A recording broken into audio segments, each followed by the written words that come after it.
Sa ngalan ng Ama, ng Anak, at ng Espiritu Santo. Amen.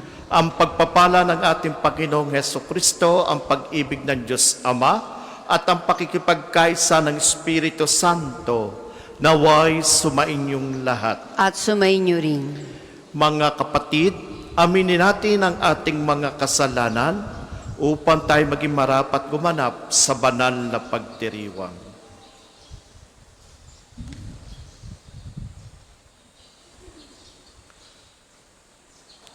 Inaamin ko Sa makapangyarihang Diyos at sa inyo mga kapatid, na lubha akong nagkasala sa isip, sa salita at sa gawa at sa aking pagkukulang.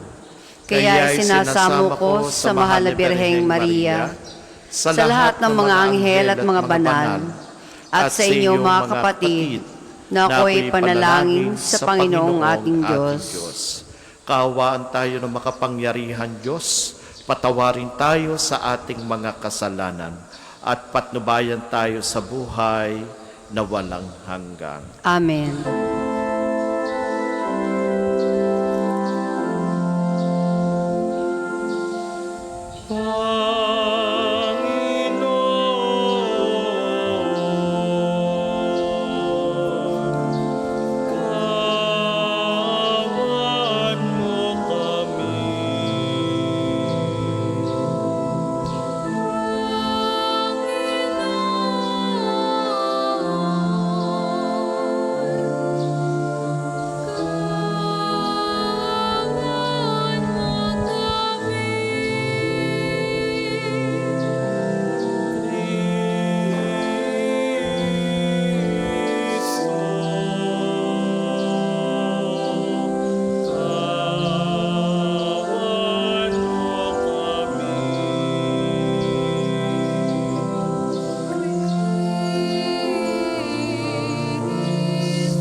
Manalangin tayo. Ama naming makapangyarihan, pinutungan mo ng dangal bilang martir si San Pedro Chanel na ikararami ng kaanib ng iyong simbahan. Ngayon ipinagdiriwang ng masaya ang pagkabuhay ni Kristo, ang amin nawang pagganap sa kanyang pagkamatay at pagkabuhay ay magpagindapat sa amin upang maging mga maasahang saksi nang idinudulot ng bagong buhay sa daigdig sa pamamagitan niya kasama ng Espiritu Santo magpa sa walang hanggan. Amen. Magsiupo po ang lahat.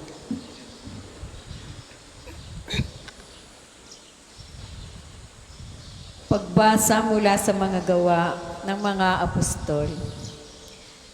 Noong mga araw na iyon, ang mga mananampalataya ay nagkahiwa-hiwalay dahil sa pag-uusig na nagsimula ng patayin si Esteban. May nakarating sa Phoenicia, sa Sipre at sa Antioquia. Saan man sila makarating, ipinangangaral nila ang salita, ngunit sa mga Hudiyo lamang. Subalit may kasama silang ilang taga-Sipre at taga-Sirene na pagdating sa Antioquia ay nangaral naman sa mga Griego ng mabuting balita tungkol sa Panginoong Hesus. Sumakanila ang kapangyarihan ng Panginoon at maraming naniniwala at nananalig sa Panginoon. Nabalataan ito ng simbahan sa Jerusalem, kaya't sinugo nila sa Antioquia si Bernabe. Nang dumating siya roon at makita ang pagpapala ng Diyos sa kanila, Siya'y nagalak at pinagpayuhan silang lahat na manatiling tapat sa Panginoon. Mabuting tao si Bernabe, puspos ng Espiritu Santo at matibay ang pananampalataya, kaya marami siyang nadala sa Panginoon. Nagpunta si Bernabe sa Tarso upang hanapin si Saulo at nang kanyang matagpuan ay isinama niya sa Antioquia. 1 taong singkad silang nanatili roong kasakasama ng simbahan at nagturo sa maraming tao at doon sa Antioquia unang tinawag na Kristiyano ang mga alagad. Ang salita ng Diyos. Salamat sa Diyos. Ang tugon po sa Salmo, purihin ng tanang bansa ang Panginoong dakila. Purihin ng tanang bansa ang Panginoong dakila. Sa bundok ng Siyon, itinayo ng Diyos ang banal na lungsod. Ang lungsod na ito'y higit niyang mahal sa alinmang bayan na angkan ni Jacob. Kaya't iyong dinggin ang ulat sa iyong mabubuting bagay, o lungsod ng Diyos. Purihin ng tanang bansa ang Panginoong dakila. Pag itinala ko, yaong mga bansang sa iyo'y sasama, aking ibibilang ang bansang Ehipto at Babylonia. Ibibilang ko rin yaong Filistia, Tiro at Ethiopia.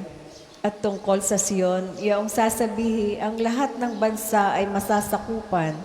Sila'y palalakasin at patatatagin ng kanyang kataas-taasan. Purihin ng tanang bansa ang Panginoong dakila. Ang poon ay gagawa ng isang talaan ng lahat ng taong do'y mamamayan. Ang lahat na ito ay magsisiawit at pawang sasayaw. Purihin ng tanang bansa ang Panginoong dakila. Magsitayo pong lahat.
Sumainyo ang Panginoon, At sumainyo rin. ang pagpapahayag ng mabuting balita ng Panginoon ayon kay San Juan.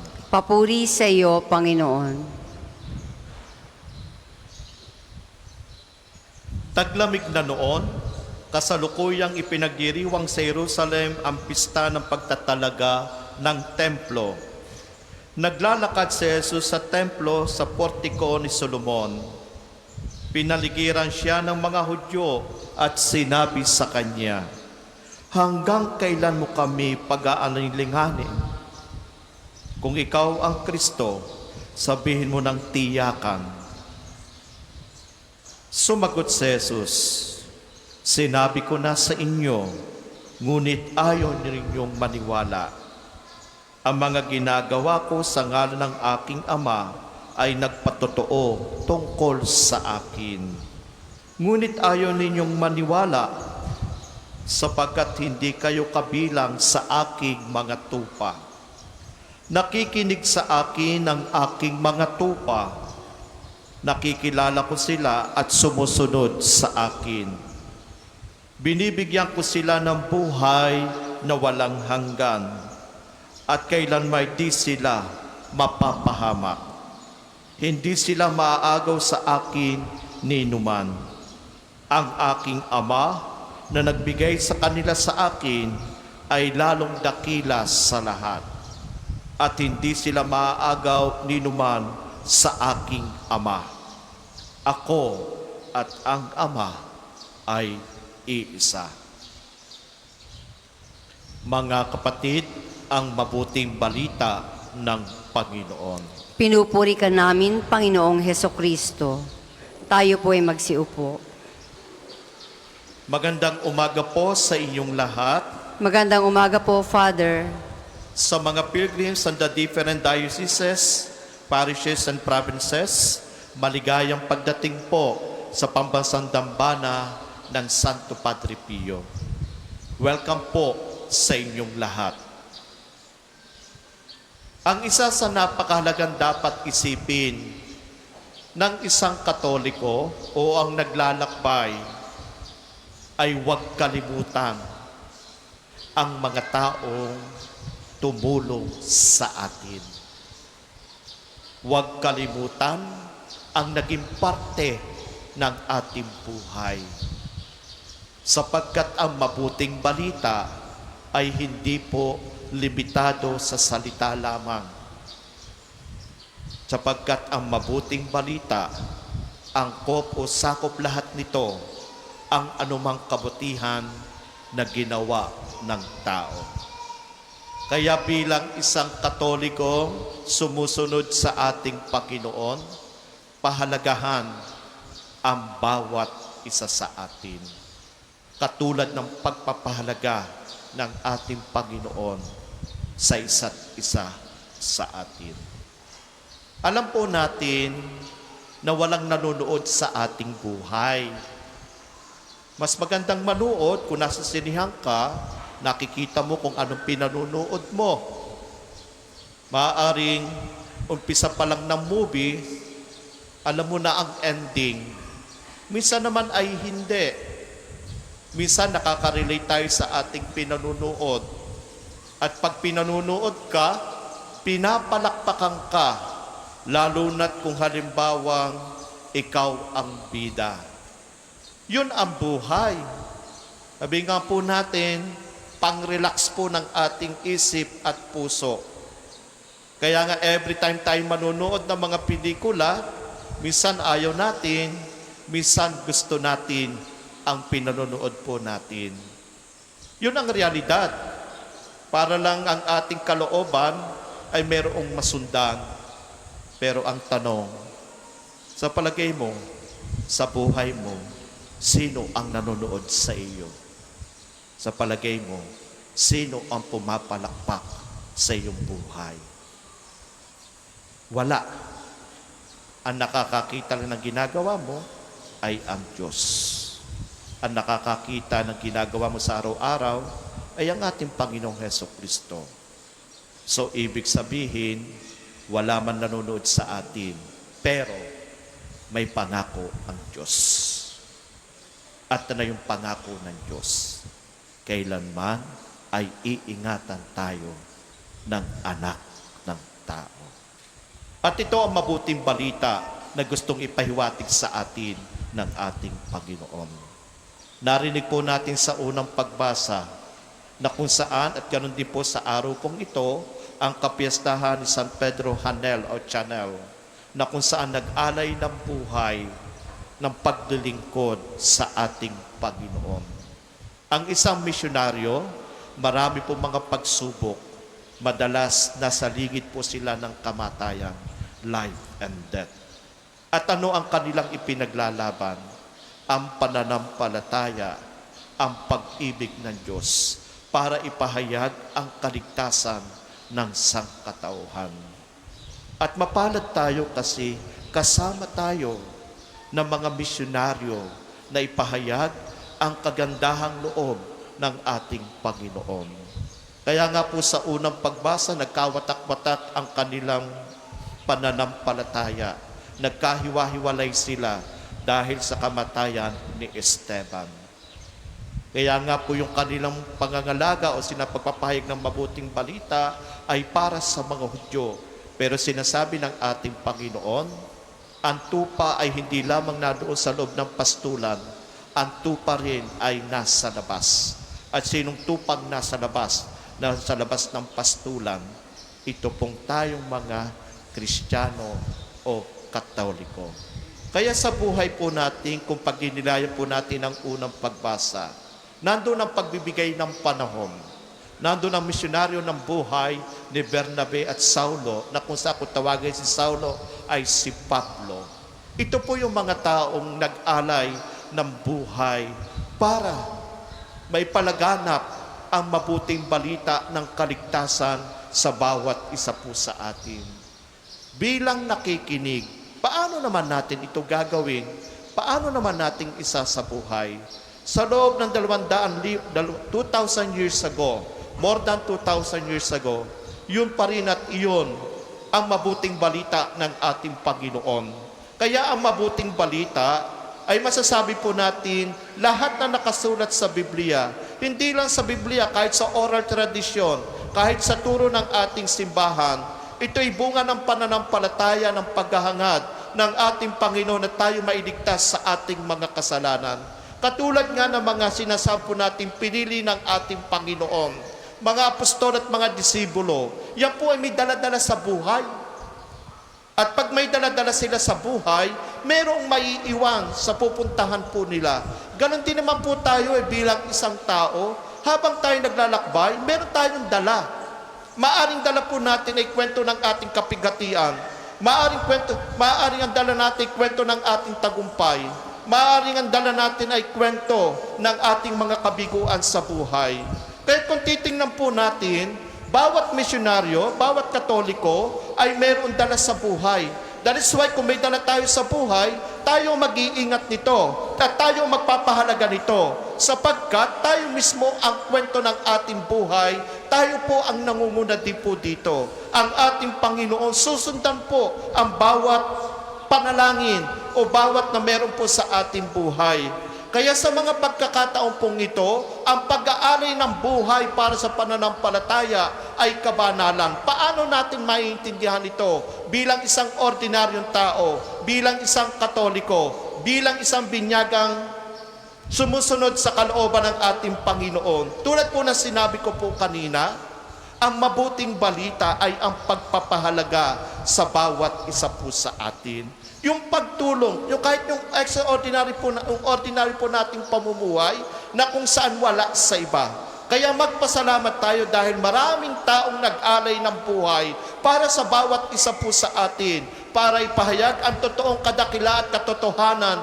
na gustong ipahiwatig sa atin ng ating Panginoon. Katulad na lamang po sa ating Ebanghelyo, narinig po natin ang mga Hudyo na kung saan tinatanong ang ating Panginoong Jesucristo. At ang tanong nila, hanggang kailan mo kami pag-aalinlanganin? Kung ikaw ang Kristo, sabihin mo na ng tiyakan. Kung makikita po, kung pagdinilayan po natin ito, sila'y naghahangad pa ng mga bagay na kung saan wala sa kanilang isipan.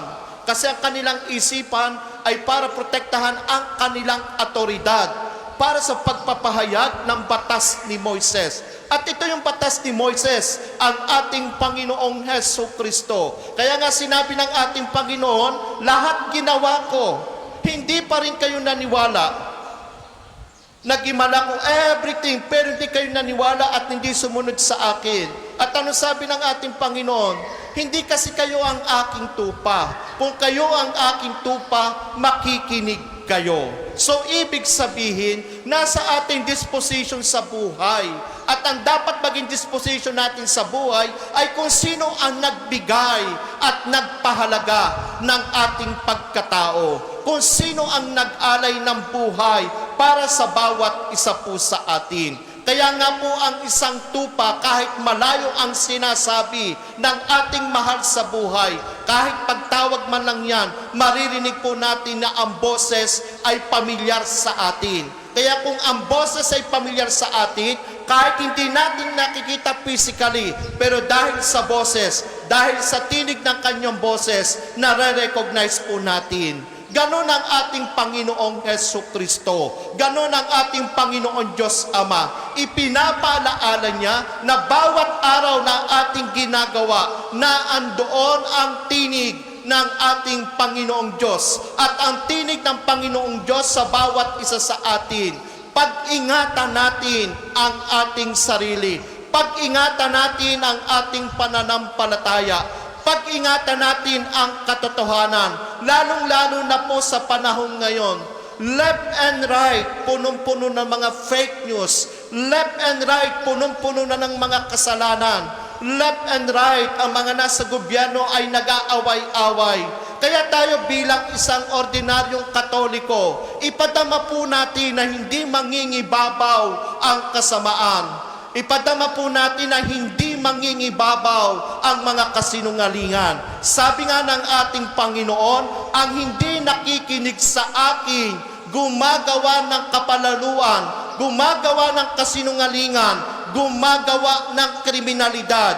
At ito ang sinasabi sa atin ng ating Panginoon bilang isang sumusunod sa kanyang kalooban. Tingnan po natin at pakinggan ng mabuti ang tinig ng katotohanan na gustong ipaubaya sa atin ng ating Panginoon. Sana po ang bawat isa po sa atin ay wag tayo mag-stick sa mga bagay na kung saan na nakapagpapabigay at nakakapagpalito ng ating paniniwala. Dahil ang ating paniniwala, dahil ang ating pananampalataya, 101% maraming tumutuligsa, 101% maraming sumisira. Kaya kung ang mga ito ay sumisira sa atin, huwag nating hahayaang papasukin sa ating buhay.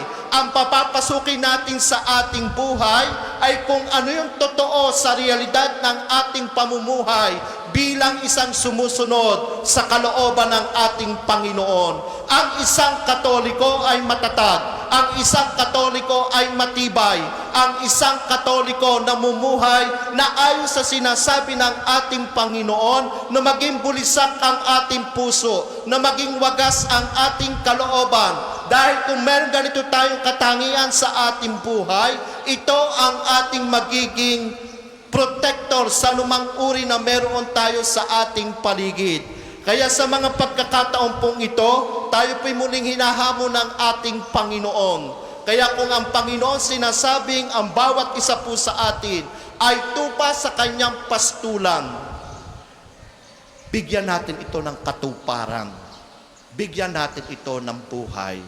Dahil tayo mismo, aminin po naman po natin at hindi, wala ibang tayong pupuntahan kundi ang Diyos. Kaya kung may mga pagkakataon sa ating buhay, huwag po sana mamiss sa atin ang pagpapahalaga na ibinibigay sa atin ng Diyos. At ang panghuli sa bawat isa po sa atin, ang Panginoon Diyos kailanman hindi nagpapabaya sa bawat isa. Kaya huwag mong pabayaan ang sarili mo na lukohin ka sa kasinungalingan, kayabangan at mga paninirang meron sa ating lipunan. Ang gustong ipahiwatig sa atin ng Panginoon, kung tinatanggap mo ang tinig ko, anuman ang dumating sa iyong buhay, kailanman hindi ka mapapasok nito. Dahil ang bawat isa sa atin ay mahalaga na kung sinasabi ng Panginoon, ang ating Panginoong Hesus at ang Ama ay iisa. At ito ang mabuting balita na iniiwan sa atin. At yung pag-iwan sa atin, hindi itong pag-iwan ng ordinaryong pamumuhay, kundi pag-iwan na meron tayong responsibility para proteksyonan ang bawat isa.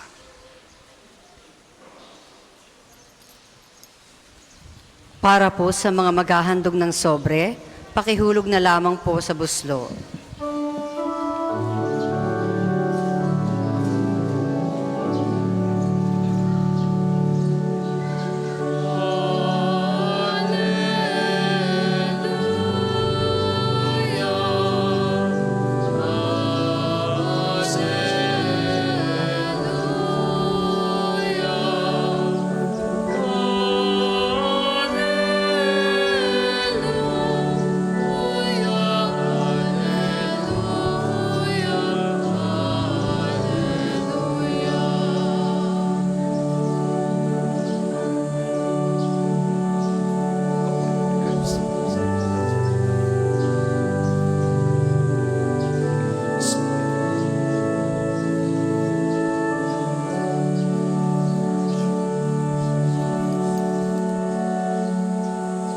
Magsitayo po ang lahat.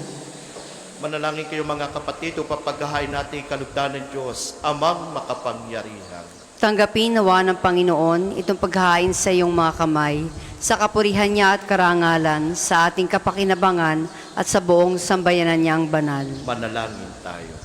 Ama naming lumikha, tunghayan mo ang aming paghahain ng mga alay sa paggunita kay San Pedro Chanel. Ipagkaloob mong ang pagdiriwang namin sa pagpapakasakit ng iyong anak ay aming matularan at aming maganap. Sa pamagitan niya, kasama ng Espiritu Santo, magpa sa walang hanggan. Amen. Sumainyo ang Panginoon, At sumayo rin. itaas sa Diyos sa inyong puso at diwa.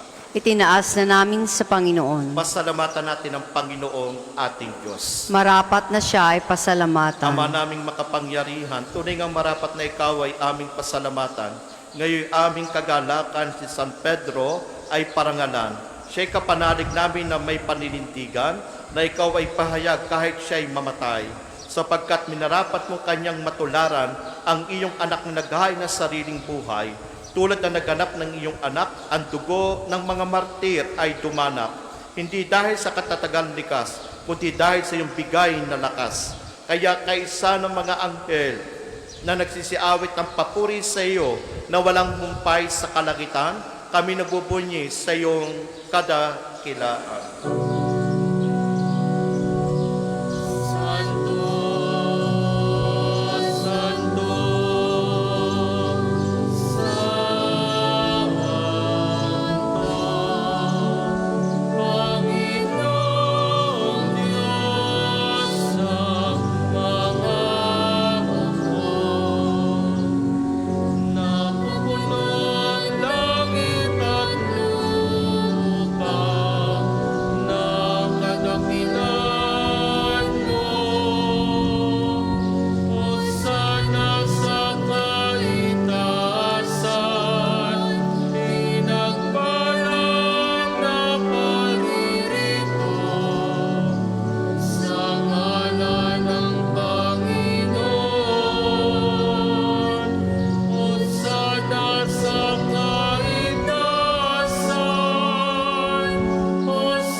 Kung hindi po kayang lumuhod ay manatili pong nakatayo ng may paggalang. Ama naming banal, ikaw ang bukal ng tanang kabanalan. Kaya't sa pamamagitan ng iyong Espiritu, gawin mong banal ang kaloob na ito upang para sa amin maging katawan at dugo ng aming Panginoong Heso Kristo. Bago niya pinagtiisan ko sa loob na maging handog, hinawakan niya ang tinapay, pinasalamatan kanya. Pinaghatihati niyon, iniabot sa kanyang mga alagad at sinabi, tanggapin ninyo lahat ito at kanin. Ito ang aking katawan na ihahandog para sa inyo.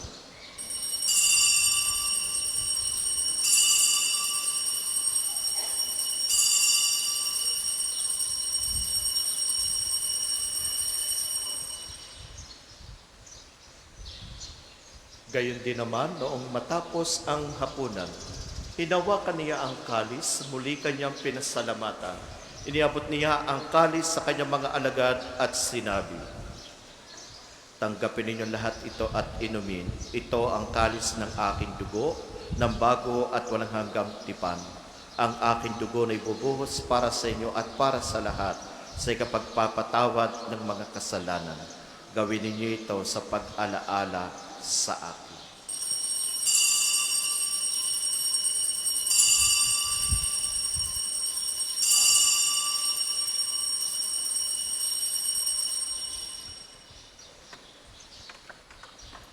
Ipagbunyi natin ang misteryo ng pananampalataya. Si Kristo'y namatay, si Kristo'y nabuhay, si Kristo'y babalik sa wakas ng panahon. Ama, ginagawa namin ngayong pag-alaala sa pagkamatay at muling pagkabuhay ni iyong anak.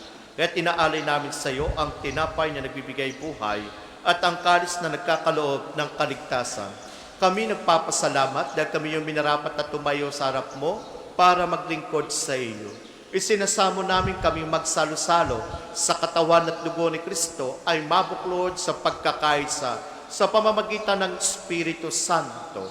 Ama, lingapin mo yung simbang laganap sa buong daigdig. Puspusin mo kami sa pag-ibig. Kaysa ni Leon ng aming Papa at ni Gilbert na aming Obispo at ng Tanang Kaparian. Alalahanin mo rin ang mga kapatid naming nahimlay na may pag-asang sila'y muling mabubuhay, gayon din ang lahat ng mga pumanaw. Kaawaan mo sila at patuloyin sa iyong kaliwanagan. Kaawaan mo at pagindapating kami lahat na makasalo sa iyong buhay na walang wakas. Kaysa na Mahalabereng Maria na ina ng Diyos, ni San Jose na kanyang kalisinisang esposo, kaysa ng mga apostol at ng lahat ng mga banal na namuhay dito sa daigdig ng kalugod-lugod sa iyo, may pagdiwang nawa namin ang pagpupuri sa ikarangal mo sa pamamagitan ng anak na aming Panginoong Heso Kristo. Sa pamamagitan ni Kristo, kasama niya at sa Kanya, ang lahat ng parangal at papuri ay sa iyo, Diyos amang makapangyarihan, kasama ng Espiritu Santo, magpa sa walang hanggan.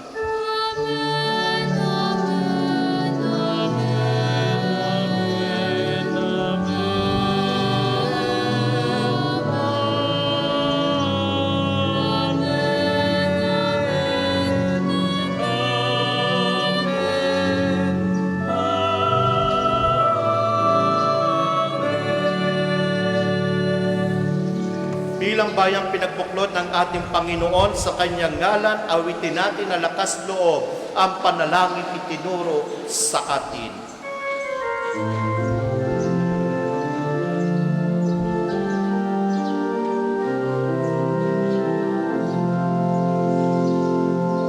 Ama namin, sumasalangit ka. Sambahin ang ngalan mo. Mapasa amin ang kaharian mo. Sundin ang loob mo. Dito sa lupa, para ng sa langit. Bigyan mo kami ngayon ng aming kakanin sa araw-araw. At patawarin mo kami sa aming mga sala. Parang na pagpapatawad namin sa nagkakasala sa amin. At huwag mo kaming ipahintulot sa tukso, at iadya mo kami sa lahat ng masama. Inihiling namin kami adya sa lahat na masama, pagkalooban ng kapayapaan araw-araw, iligtas sa kasalanan at ilayo sa lahat ng kapahamakan, samantalang aming pinananabikan ang dakilang araw na nagpapahayag ng tagapagligtas naming si Heso Kristo. Sapagkat iyong kaharian at ang kapangyarihan at ang kapurihan magpakailanman.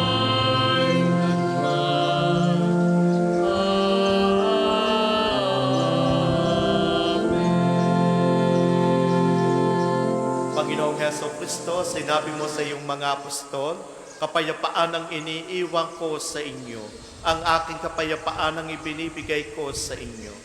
Tunghayan mo ang aming pananampalataya at huwag ang aming pagkakasala. Pagkalooban mo kami ng kapayapaan at pagkakaisa ayon sa iyong kalooban, kasama ng Espiritu Santo, magpa sa walang hanggan. Amen. Ang kapayapaan ng Panginoon ay laging sumainyo. at sumainyo rin. Mga kapatid, may ngiti po sa ating mga labi. Magbigayan po kayo ng kapayapaan sa isa't isa. Kapayapaan po sa bawat isa. Kordero ng Diyos na nag-aalis ng mga kasalanan ng sanlibutan, maawa ka sa amin. Kordero ng Diyos na nag-aalis ng mga kasalanan ng sanlibutan, maawa ka sa amin. Kordero ng Diyos na nag-aalis ng mga kasalanan ng sanlibutan, pagkaloob mo sa amin ang kapayapaan. Kung hindi po kayang lumuhod ay manatili pong nakatayo ng may paggalang.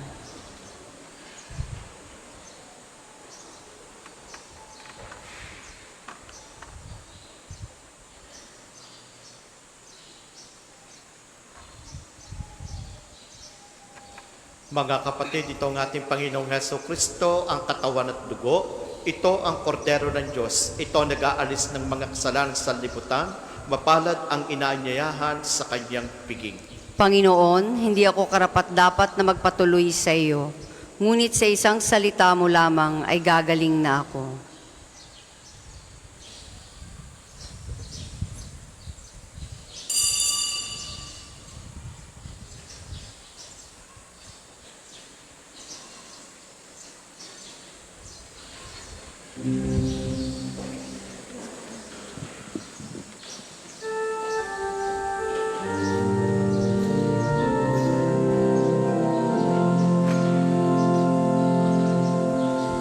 Si Kristo'y hinahin na,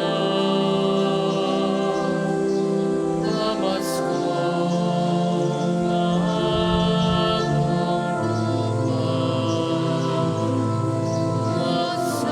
masanot tayong masaya sa tinapay ng pamista, bagong wagas. Alleluia. Purihin ang Panginoon sa kanyang kabutihan.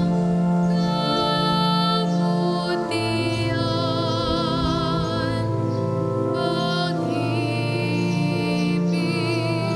niya'y tunay, laging tapat kailanman.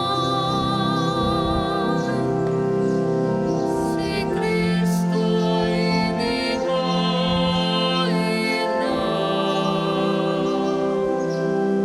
pamaskong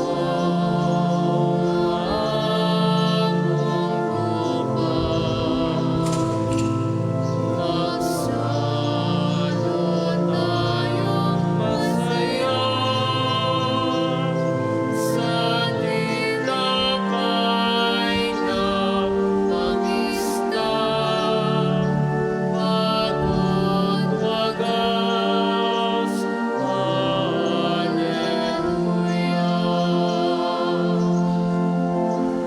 Ang taga-Israel, kanyang sakit kanilang ihayag. Pag-ibig niya'y tunay, laging tapat kailanman. Si Kristo'y hinahin na, pamaskong mahabang lupa. Magsalot tayong masaya sa tinapay ng pamista, bagong wagas. Alleluia. Ang isa sa gawa pong second collection ay para sa patuloy na pagpapaunlad ng parokya at pambansang dambana ni Santo Padre Pio at para sa mga pangangailangan ng matatanda at may sakit ng mga pari ng Archdiocese ng Lipa. Maraming salamat po sa inyong mga handog.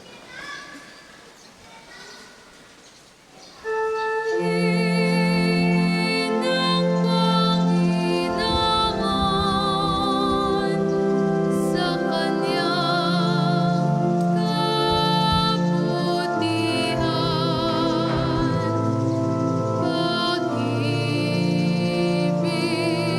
niya'y tunay, laging tapat kailanman.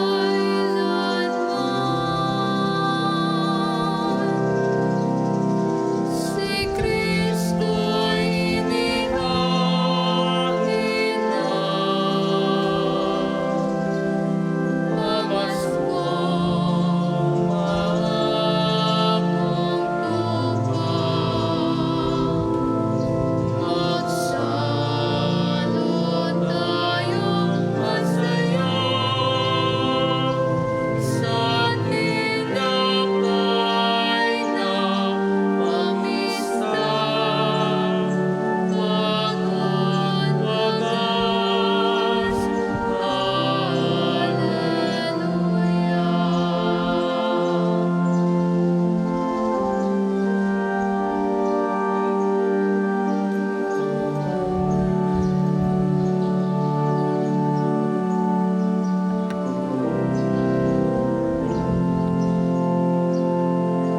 Tayo po ay magsitayo.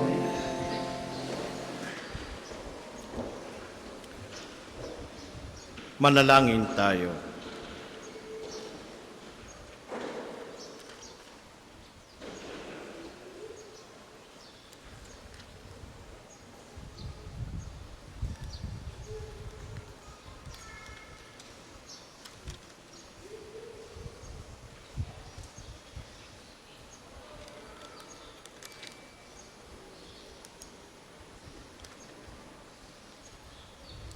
Ama naming mapagmahal, pagtibayan mo sa katapatan sa pananampalatayang kaming tumatanggap sa banal na pakikinabang upang sa aming salita at gawa ay may pahayag ang pananampalatayang may pagmalasakitang ipalaganap ni San Pedro Chanel at ipinaglaanan niya ng paglilingkod habang buhay sa pamamagitan ni Jesucristo kasama ng Espiritu Santo magpa sa walang hanggan. Amen.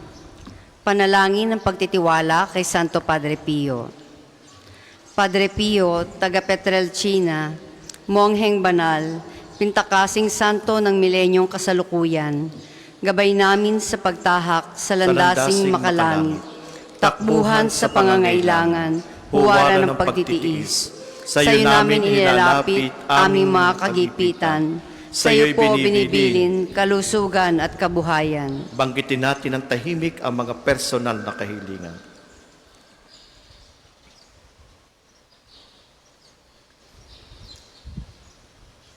Di man karapat-dapat kami po ay pagbigyan, bendisyonan at basbasan, maging ganap sa buhay. Lumayo nawa kami, umiwas sa kasalanan. Lumapit lagi sa Diyos, maging matatag at matibay. Sa mabuting balita ng pagliligtas, turuan mo kami nawa. Sa tuwina ay makinig, magnilay at sumampalataya. Amin pong pakiusap itong mga kahilingan. Puso ay nagsisisi, nagtitikang taimtiman.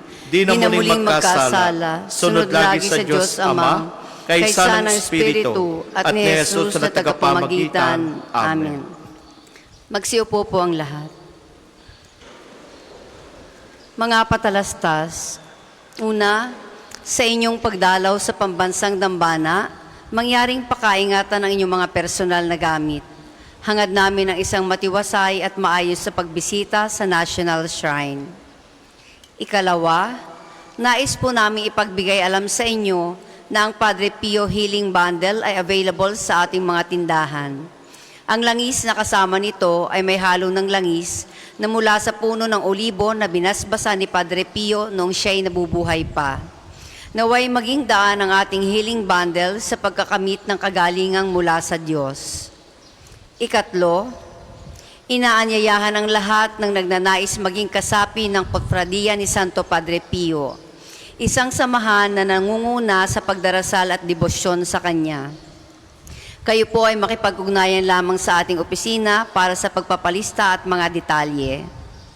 Ika-4, ngayong Sabado, 2 ng Mayo, ay unang Sabado ng buwan.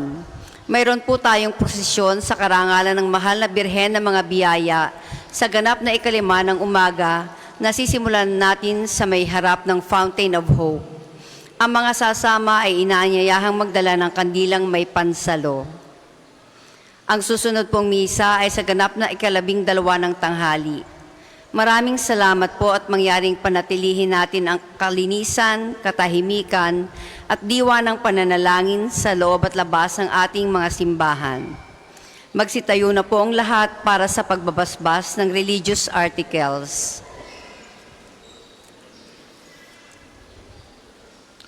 Mga kapatid, manalangin tayo sa Diyos sa mga makapangyarihan upang tayo maging kawangis ni Kristo sa taimtim ng pagdalangin sa tulong ng mga larawan at dasalan.